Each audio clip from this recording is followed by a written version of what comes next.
think the actual method mattered, or could we have been doing anything in there because of the environment and the culture?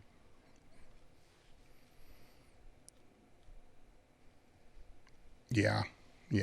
I paused and had to think about it because it really doesn't matter how much.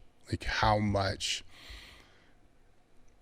How much? I still, because gear's a weird thing, and when we were in there during a real weird time with gear, and you went back to California before things started to kind of settle out a little bit, because we just put the shit on when we went to a meet. So if you had a bench shirt, you kind of have to learn how to use the bench shirt.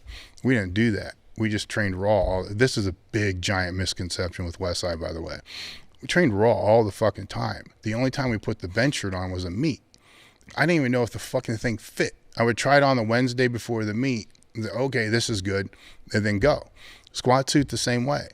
We never used wraps. We still didn't use wraps in a meet or in the gym ever. No baby powder, no wraps, none of that shit.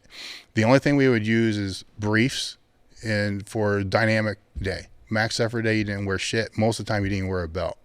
And if you did, people were going to bust your balls for wearing a belt. Wow. So it's straight up raw, I guess you could call it, till the meet. Yeah, good mornings with the safety squat bar feel amazing with no belt. So my pause is, how much better would I have been had I known how to use my shirt and suit? Because if I'm just putting this canvas diaper thing on, and the only time I ever put it on was at a meet and squatted 940, and now people 4 years later were squatting 1100, 1050, and so forth. And I know I was stronger training with them in the gym.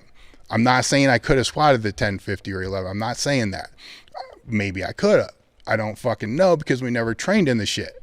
So that's where I don't know, because people like yourself leave, and other people will leave, and people in other gyms, Big Iron and stuff like that, they're all moving monstrous numbers, and they're using their shit, and we're all kind of looking around like, what the fuck?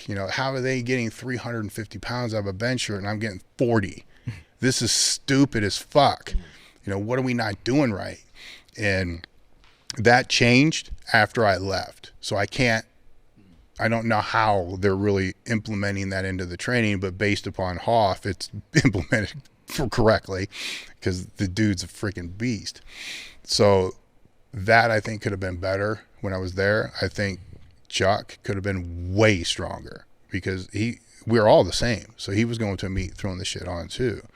And he would probably tell you the same is what I am, that maybe his upper body would have stayed healthier and stuff like that too. So I'm not going to be the person to say that Louis held us back because of that. I'm not going to say that, but that is something I ask, is could I have been better with more experience in the gear if the training was designed? Listen to what I'm going to say here. Could I have been better in the gear if the training was designed for gear? Now, isn't that contradicting everything people say about Westside? Right. Yeah. Okay. This is from somebody that was fucking there for 14 years.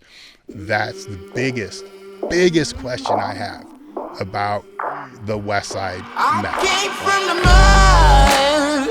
mud. There's dirt on my hands. Strong like a tree. There's roots where I stand.